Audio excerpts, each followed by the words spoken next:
Olá pessoal, tudo bem? Como é que vocês estão? Tudo jóia? Tudo certo? Professor Marcos na área, tudo bem com vocês?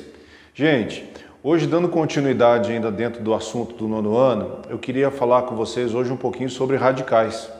E radical tá ligado à radiciação, né? Que é uma das operações da matemática. A radiciação ela inicia lá a partir do sétimo ano e aí o nosso livro hoje está trazendo para nós relembrarmos algumas situações porque é de grande importância o uso da radiciação dentro do conteúdo que nós vamos ver durante todo esse ano aí, tá? Então é bom sempre recapitular, por isso que o primeiro bimestre sempre tem como objetivo resgatar algumas informações anteriores para que realmente lá na frente nós possamos então efetivamente usar essa forma da radiciação da melhor forma possível, principalmente usando as propriedades que nela contém. É de grande importância. Como eu mencionei em sala de aula, todos os radicais ele é composto de índice, é composto de um radicando, que fica dentro do radical, e aí eu tenho o resultado dessa operação chamado raiz, certo? Disse também lá na sala que o índice é o que gerencia a operação. É ela que é o diretor da operação, ok? Então é ela que manda. Então quando você tem a oportunidade de entender e observar que em alguns momentos nós vamos precisar usar a radiciação, lembre-se que o índice vai ser de grande importância para nós obtermos o resultado que a gente espera, tá bom? Então, olha aqui comigo, ó. Os radicais, então, é constituído então de índice, radicando e raiz. Foi o que eu coloquei lá. E aí eu quero falar com vocês de algumas propriedades que é de imprescindível acesso. Nós temos que entender que essas propriedades lá na frente vai fazer muita diferença, principalmente quando tem alguns problemas que trata da radiciação. Então as propriedades servem para nos ajudar bastante. E temos aqui 4 propriedades, tem mais no seu livro, mas eu acho que essas 4 aqui é o que vai resumir basicamente todo esse conteúdo que nós vamos ver esse ano, que vai ajudar muito a você a resolver isso com mais rapidez, alguns problemas, principalmente quando se trata de radicais. Muito bem, eu tenho aqui uma propriedade que diz que quando o meu índice é igual ao meu expoente, o resultado sempre vai ser o radicando, tá? Então, se o meu índice for igual ao expoente, a resposta é a base.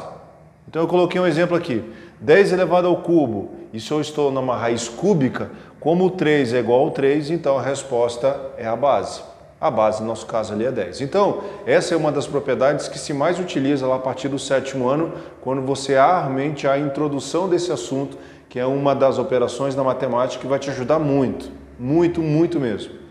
Presta atenção no que eu estou falando aí. Outra diz que quando eu tenho uma multiplicação de radicando sobre o mesmo índice, eu posso desmembrar, eu posso separar ela dentro do mesmo radical.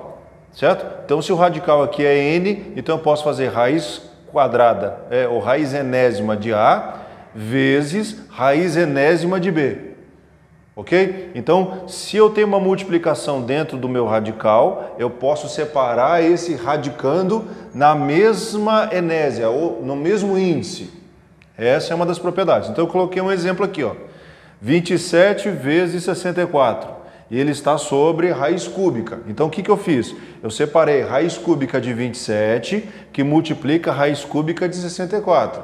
Raiz cúbica de 27 é 3 e raiz cúbica de 64 é 4. 4 vezes 3, 12. Então, essa multiplicação aqui, ela vai participar, inclusive, para o desfecho dessa propriedade. Tá? Então, não esqueçam disso. Beleza? Por isso que deu 12 lá. E tem, então, dentro do meu radical, eu também tenho uma fração. Então, eu posso ter uma fração também dentro do meu radicando, tá? E como ele está numa raiz enésima e ele está sobre uma fração, então essa raiz enésima vai para o numerador, assim como essa raiz enésima vai para o denominador.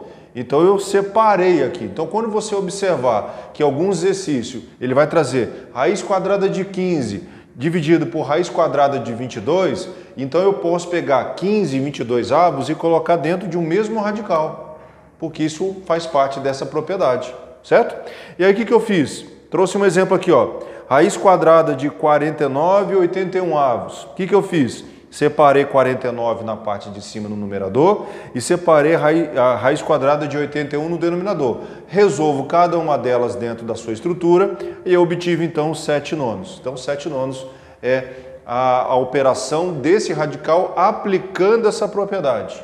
Então esse aqui eu acho muito importante você dar uma pesquisada, porque é importante você saber esse tipo de propriedade que se trata dos radicais, tá certo? Outra muito importante também que vai acontecer no nosso conteúdo esse ano é quando eu tenho índices diferentes. Aqui, ó, eu tenho M e tenho N, então os índices não são iguais.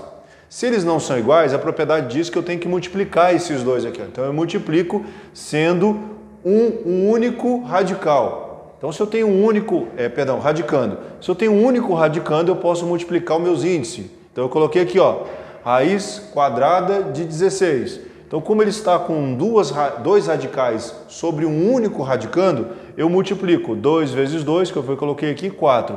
E raiz quarta de 16 é 2, porque 2 elevado a 4 é 16. Então, essas propriedades que nós estamos trazendo hoje, que eu falei em sala de aula, isso vai ser de grande valia quando a gente tivermos lá para o terceiro e quarto bimestre, dentro do nono ano, que nós iremos tratar de alguns problemas que vai envolver radicais.